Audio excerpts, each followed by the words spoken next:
welcome back. Today we'll see identifiers naming convention. To understand identifiers, let us take a look at Java's tokens. What is meant by a token? Tokens are smallest logical components of any program. And Java has got 6 tokens. The first one is identifiers, second one is keywords, third one is literals, fourth one is separators, fifth one is operators, and sixth one is comments. Now let us look into what is meant by an identifier. What is an identifier? Identifiers are names given by the programmer. So we being application programmers, we give the names of the identifier to the building blocks of the program. So what are these building blocks of the program? So the building blocks of the programs are the variable names, method names, class names, interfaces names, package names, and enum names, etc. So I have given an example program over here. Everything that I have written in red color is a identifier. So class test. Test is the name of the class and it is an identifier. Main is the name of the method and which is an identifier. So we have given a name to the method and the name is main. So which is a identifier. And string is a predefined classes in Java. So string is a class name. So string is also an identifier.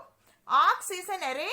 So again it's a name of an array and it is also an identifier. Age is the variable name. Again it is an identifier. So I think all of you understood what is an identifier. What is naming convention and why we need to follow? Naming conventions are sort of guidelines that application programmers are expected to follow in order to produce consistent and readable code throughout the application. So if you are not following this naming convention, then the application will be very hard to read and it will be very difficult to understand. So all the programmers have to follow this naming convention.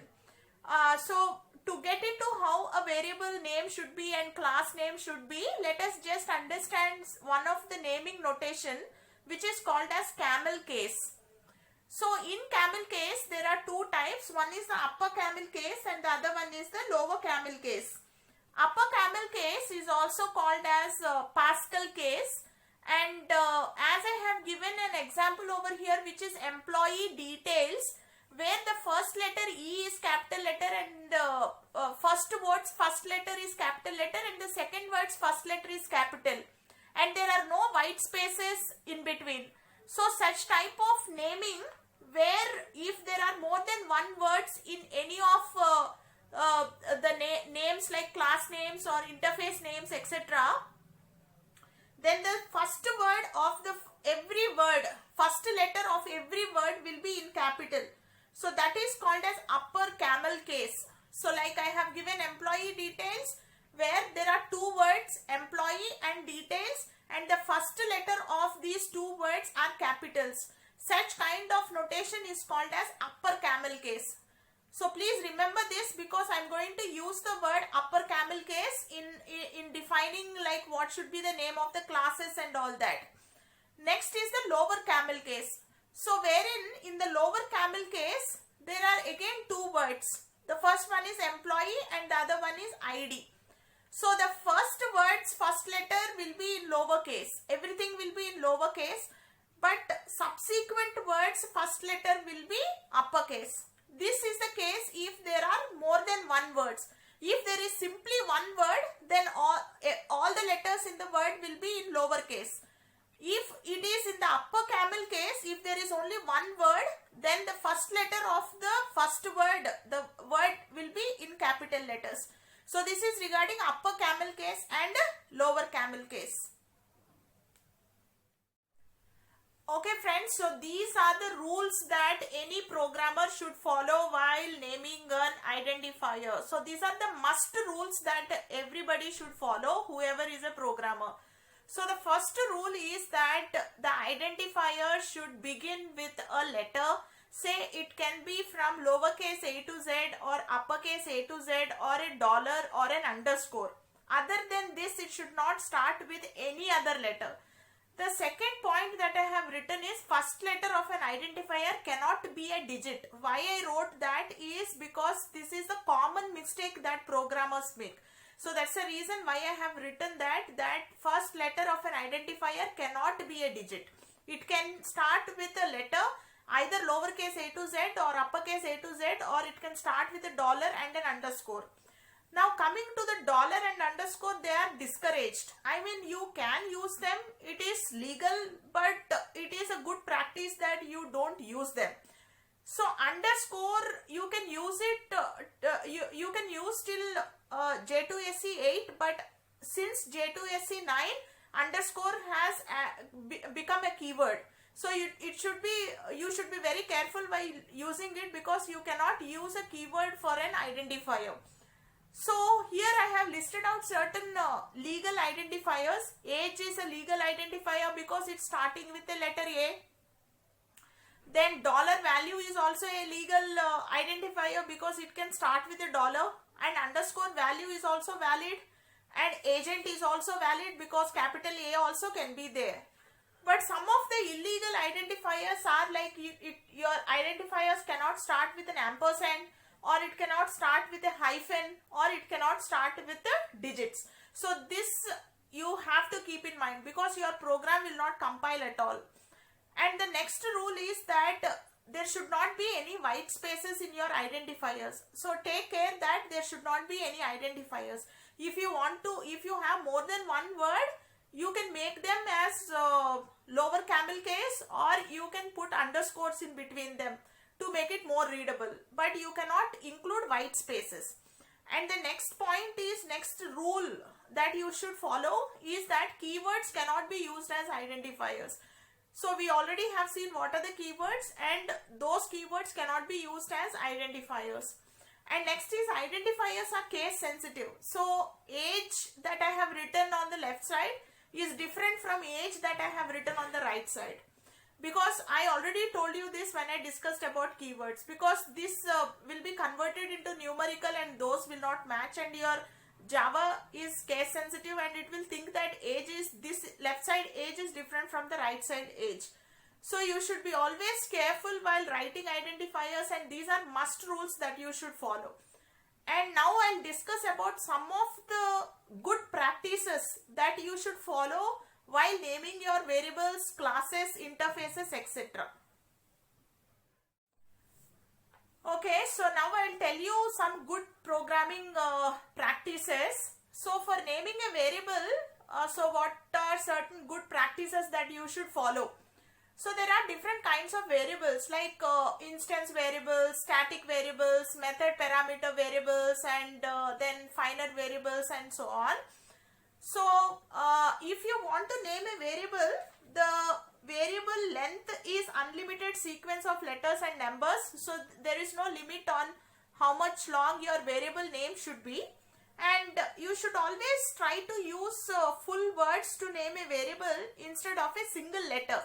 So in case if you want to represent age as variable, it is better you write age rather than writing a.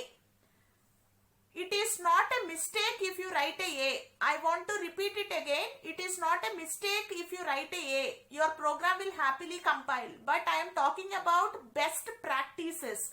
So please keep this in mind that we are just talking about best practices. Even if you write a for age, it is not wrong. Your program will happily compile and run. But we are just discussing about best practices.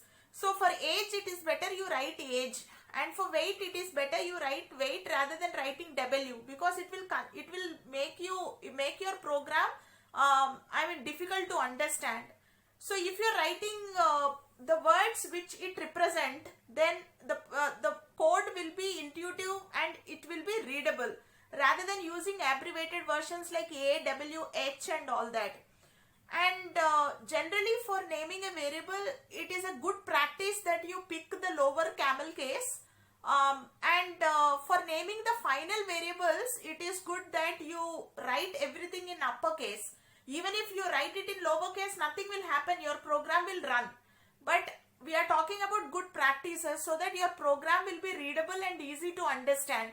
So for final variables, it is good that you use all capital letters. If there are more than one word in your final variable, then you have to separate them by using underscore. So when you follow this, it will be very easy for the other programmers who are working in the team on the same project to understand what you have written. So it is very good programming skill that you follow all these things while writing your applications. Okay, so let us see how to name a class. So to name a class, you should first know what the class is for. So what kind of objects that are created from the class. So you should always name the class based on the information and the functions the class is for. So generally the name of the classes will be nouns like employee, student, animal, like that. And the first letter of the class should be capital. It should follow upper camel case. And it is not mandatory. It is not at all mandatory. You can give your class name whatever you want. It can be lowercase or whatever it is, you can follow. But it is good programming practice that we generally follow these things for making our code readable and making our code understandable. So next is how you should name your interface. So interfaces generally reflect the adjectives and nouns. So examples of interfaces can be serializable, clonable, iterable, etc.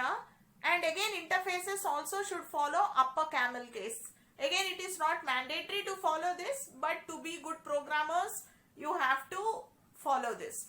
And next is how you should be naming packages. Packages names should all be in lowercase. Why it should all be in lowercase is because to avoid conflict with the names of the classes and interfaces. So generally I am just talking about the APIs. So util, lang, AWT, math, all are in lowercase. So even whenever you create packages, the names of the packages should be all in lowercase. Next, how your method should be. Methods generally reflect the verbs. Methods have some functionality. So your method name should reflect that functionality. So for example, it should be like get ID, remove, delete, or get report by name, get name by ID, or some get report by ID, like that. And the name of the method should be lower camel case. So again, finally, what is enum? How you should name your enum? So the name of the enum should be in upper camel case, and the enum values should all be in uppercase. Like I have written north, south, east, west and all that, which are all in uppercase. So generally the enum values should all be in uppercase. So in this video we have discussed two things. Certain guidelines that are must to be followed and certain guidelines we should follow to be good programmers. Hope this video is helpful to you. Stay home, stay safe, happy learning. Bye.